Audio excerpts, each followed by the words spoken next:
Сәлеметсіңдер ме балалар? Бүгін біздің каналымызда математика 1 сыныптың 30 сабағы. Ауыр, жеңіл, килограмм тақырыбы. Бірінші тапсырма. Алия мен Сырым алма жинады.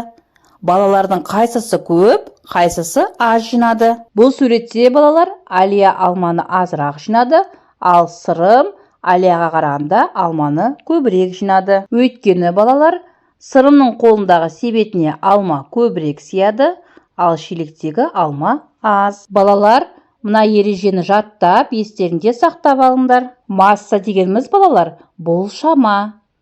Массаның өлшем бірлігін біз килограмм деп айтаймыз.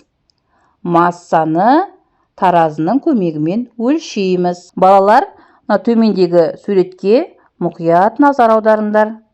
Бұл жерде таразыда қауын тұр, иә? Қауын 1 килограмм. Келесі суреттегі таразыда тұрған ұн 1 килограмм. Балалар, қауынның және ұнның екінші жағындағы, яғни таразының екінші жағындағы тұрған тастар, бұл массаны өлшеуге арналған тастар. Сен мұндай құралдарды қайдан көрдің?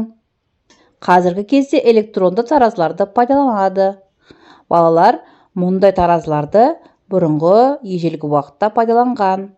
Ал қазір заман талабына сай электронды таразыларды пайдаланамыз. Және балалар, электронды таразылар пайдалануға өте қолайлы. Математика күнделікті өмірде. Екінші тапсырма. Массаларды салыстыр. Балалар, суретке назар аударыңдар. Бізде бірінші себетте 3 килограмм алма тұр, ал екінші себеттегі алманың массасы 5 килограмм екен. Демек 5 килограмм артық 3 килограммнан. Бұл жерде екінші себеттегі алманың массасы бірінші себеттегі алманың массасынан артық. Келесі екінші суретте бізде бірінші жәшікте 10 килограмм қызанақ тұр, ал екінші жәшікте бізде 7 килограмм қияр тұр. Демек 10 килограмм артық 7 килограммнан. Балалар, келесі суретке назар аударыңдар.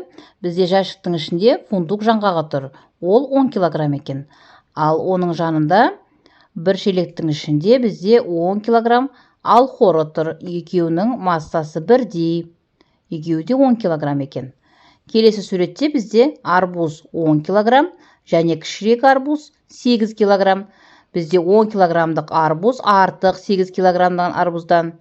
Келесі суретте бізде бір жәшіктің ішінде 7 килограмм жүзім тұр. Ал келесі жәшіктің ішінде бізде 5 килограмм қара жүзім тұр. Демек бізде бірінші суреттегі жасыл жүзімнің массасы артық боп тұр. 7 килограмм артық 5 килограммнан. Жұптық жұмыс үшінші тапсырма.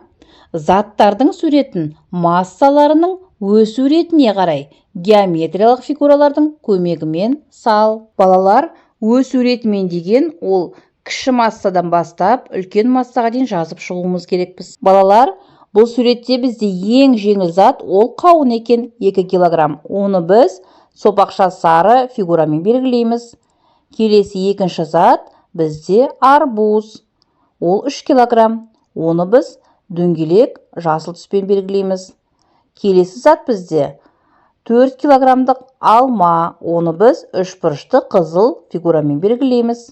Келесі зат бізде 5 килограммдық фундук жаңғағы. Оны біз дөңгелек сары фигурамен белгілейміз. Келесі бізде 6 килограмм, ол қияр. Оны біз тік төртбұрышты жасыл фигурамен белгілейміз. Келесі бізде 8 килограмм қызанақ. Оны біз төртбұрышты қызыл фигурамен белгілейміз. Және соңғысы ең ауыр зат бізде картоп екен. Ол 10 килограмм, оны біз қоңыр дөңгелекпен белгілейміз. Сен зерттеушісің. Төртінші тапсырма. Тез есепте. 1 мен 2-ның қосындысы 3-ге тең, 3 пен 1-дің айырмасы 2-ге тең, 2 мен 1-дің айырмасы 1-ге тең, 1 мен 3-тің қосындысы 4-ге тең, 4 пен 2-ның айырмасы 2-ге тең, 2 мен 2-ның қосындысы 4-ге тең, 4 пен 1-дің қосындысы 5-ге тең. Осымен балалар, сабақ аяқталды. Назар салып тыңдағандарыңа рахмет. Сабағын ұнаса лайк басып, каналға тіркелуді ұмытпаңдар. Келесі кездескенше.